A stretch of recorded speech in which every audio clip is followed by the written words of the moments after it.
चुप चुप रह के लुटाया दिल तुझ पे, तो खड़ी वो जो पास आ बैठे। तुझे हुआ क्या है आखिर इस दर। 1950s का एक ऐसा एक्टर जो बॉलीवुड के सबसे बड़े सुपरस्टार्स में से एक था। एक ऐसी आवाज जिसमें शराफत, अदा और तहजीब थी और आंखों में एक गहरा दर्द। भारत भूषण एक कल्ट क्लासिक एक्टर जिनकी जिंदगी राजा से फकीर होने की कहानी है। एक वक्त था जब वो बॉलीवुड के हाईएस्ट पेड एक्टर थे, लेकिन आखिरी दिनों में वो स्टूडियो के बाहर जूनियर आर्टिस्ट के काम के लिए इंतजार करते दिखे थे। ऐसा क्या हुआ जो एक लेजेंड की जिंदगी इतनी ट्रेजिक बन गई? आज की कहानी सिर्फ एक एक्टर की नहीं बल्कि एक ऐसे स्टार की है जिसका एंड ट्रेजिक एंड सैड था। निराश न हो बेटा, मैं तुमसे दूर हूँ मगर मेरी आत्मा तुम्हारे साथ है।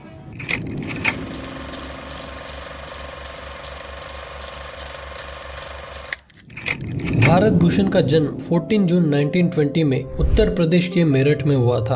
उनके फादर राय बहादुर मोतीलाल एक सुप्रीम कोर्ट जज और गवर्नमेंट प्लीडर थे, लेकिन भारत भूषण का दिल कलाकार बनने के लिए तड़प रहा था। लेकिन ये आसान नहीं था। बॉलीवुड तक पहुंचने का सफर न सिर्फ मुश्किल था बल्कि रिस्की भी था। उन्होंने अपनी पढ़ाई धर्म समाज कॉलेज अलीगढ़ से की और ग्रेजुएशन कंप्लीट करने के बाद एक्टिंग का सपना लेकर पहले कोलकाता और फिर मुंबई चले गए। यहाँ 1941 में उन्होंने अपनी पहली फिल्म चित्रलेखा की। लेकिन नए लोगों के लिए बॉलीवुड में चलना आसान नहीं होता। न सिर्फ कंपटीशन था बल्कि नेपोटिज्म भी एक बड़ी समस्या थी। उनका बड़ा ब्रेक आने में पूरे 10 साल लग गए। एंड फिर 1952 में आई बैजू बावरा, वो फिल्म जिसने भारत भूषण को एक सुपरस्टार बना दिया। उनकी सोलफुल एक्टिंग और मोहम्मद रफी के मधुर गानों ने उनका करियर एकदम टॉप पर ला दिया था। ये फिल्म सिर्फ एक म्यूजिकल ब्लॉकबस्टर नहीं थी बल्कि इसने उन्हें एक क्लासिक एक्टर की पहचान भी दी।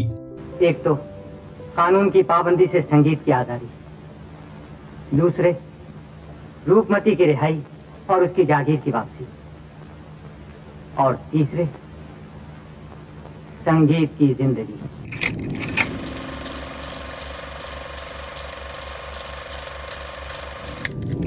1950s में भारत भूषण सिर्फ एक एक्टर नहीं, एक फिनोमिनन बन चुके थे। उनकी शराफत, अदब और शायराना अंदाज उन्हें बॉलीवुड के दूसरे हीरो से बिल्कुल अलग बनाते थे। उस दौर के लीड एक्टर्स जैसे राज कपूर, देवानंद और दिलीप कुमार के अपनी अलग स्टाइल्स थी। कोई शोमैन था, कोई ट्रेजेडी किंग तो कोई romantic hero and heart throb. लेकिन भारत भूषण का चार्म अलग था। वो एक परफेक्ट जेंटलमैन थे जिनका अंदाज स्क्रीन पर एक पोइट्री की तरह लगता था। 1952 में जब उन्होंने बैजू बावरा में एक क्लासिकल सिंगर का रोल किया तो लोगों ने कहा ये एक्टर नहीं, खुद सुर और शब्दों का जादू है। उनकी सोलफुल परफॉर्मेंस और नौशाद के अमर संगीत ने इस फिल्म को कल्ट स्टेटस दे दिया। इस फिल्म के बाद उन्होंने एक के बाद एक सुपर हिट्स दिए, जैसे मिर्जा गालिब जिसमें उनका अंदाज पोएटिक और ग्रेसफुल था।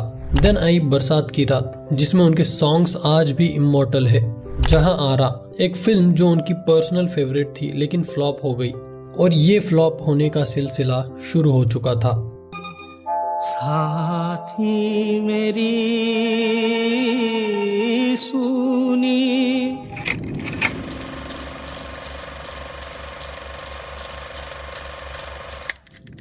एक वक्त था जब भारत भूषण बॉलीवुड के सबसे बड़े स्टार्स में से एक थे, लेकिन जैसे ही 1960s का एंड आया बॉलीवुड में नए हीरोज का एरा शुरू हो गया। राजेश खन्ना का chocolate boy charm, Shami Kapoor का एनर्जेटिक डांस और धर्मेंद्र का रग्ड एक्शन अवतार ऑडियंस की पसंद बदल रही थी। भारत भूषण के शांत और अदबदर इमेज को नए दौर में उतना अप्रिसिएशन नहीं मिला, लेकिन उनकी जिंदगी का असली ट्विस्ट सिर्फ चेंजिंग ट्रेंड्स नहीं थे। बड़ी प्रॉब्लम थी उनका फाइनेंशियल मिसमैनेजमेंट। उनके भाई रमेश के सजेशन पर उन्होंने जो भी कमाया वो सब अपनी प्रोडक्शन फिल्म्स में इन्वेस्ट कर दिया, ये सोचकर कि अगर दूसरे फिल्म मेकर्स की फिल्में हिट हो सकती है तो उनकी भी होंगी।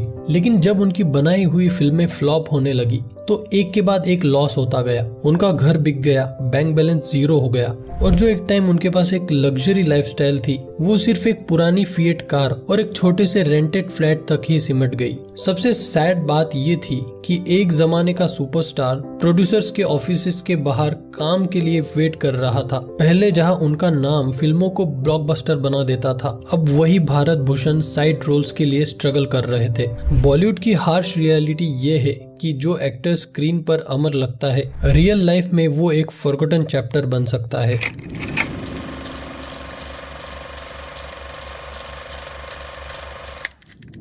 नाइनटीन तक भारत भूषण का स्टारडम सिर्फ यादों में रह गया था। जो इंसान एक जमाने में बॉलीवुड का शाइनिंग स्टार था वो अब सिर्फ छोटे मोटे रोल्स और टीवी सीरियल्स तक सीमित हो चुका था। पहले जहां फिल्मों के पोस्टर्स पर उनका नाम हाईलाइट होता था, अब वही भारत भूषण जूनियर आर्टिस्ट बनने के लिए मजबूर हो गए थे। लेकिन सबसे बड़ी ट्रेजेडी ये थी कि सिर्फ इंडस्ट्री ने ही नहीं, उनके दोस्तों ने भी उनसे मुंह मोड़ लिया था।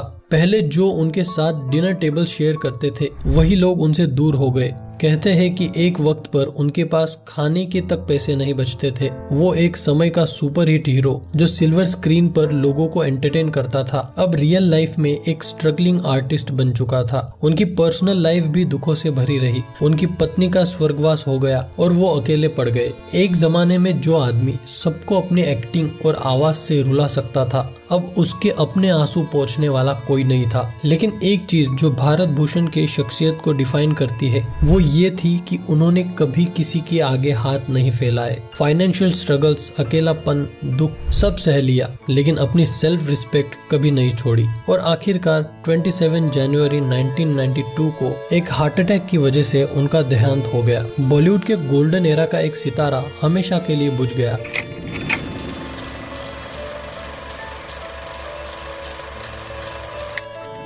भारत भूषण की कहानी बॉलीवुड की सबसे बड़ी ट्रेजेडीज में से एक है। एक वक्त था जब वो इंडस्ट्री के टॉप हीरो थे, लेकिन समय बदलने के साथ बॉलीवुड ने उन्हें भुला दिया। जो इंसान फिल्मों की जान था, क्लासिकल और पोएटिक सिनेमा का आइकन था, वो आखिर एक स्ट्रगलर बन गया। लेकिन उनकी लेगेसी आज भी बैजू बावरा, बरसात की रात और मिर्जा गालिब जैसे क्लासिक्स में जिंदा है। उनकी परफॉर्मेंसेस सिर्फ एक जमाने का हिस्सा नहीं बल्कि बॉलीवुड हेरिटेज का एक अनमोल अंग है।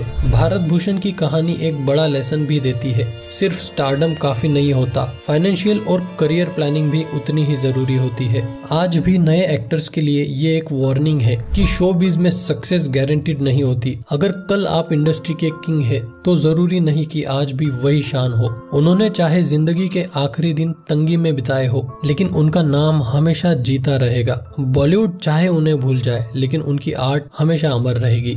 आपको उनकी कौन सी फिल्म सबसे ज्यादा पसंद है, नीचे कमेंट्स में जरूर बताएं। अगर आपको ये वीडियो पसंद आया हो तो लाइक करें, शेयर करें और सिनेमा स्लाइस को सब्सक्राइब करें। Till then keep the frames rolling.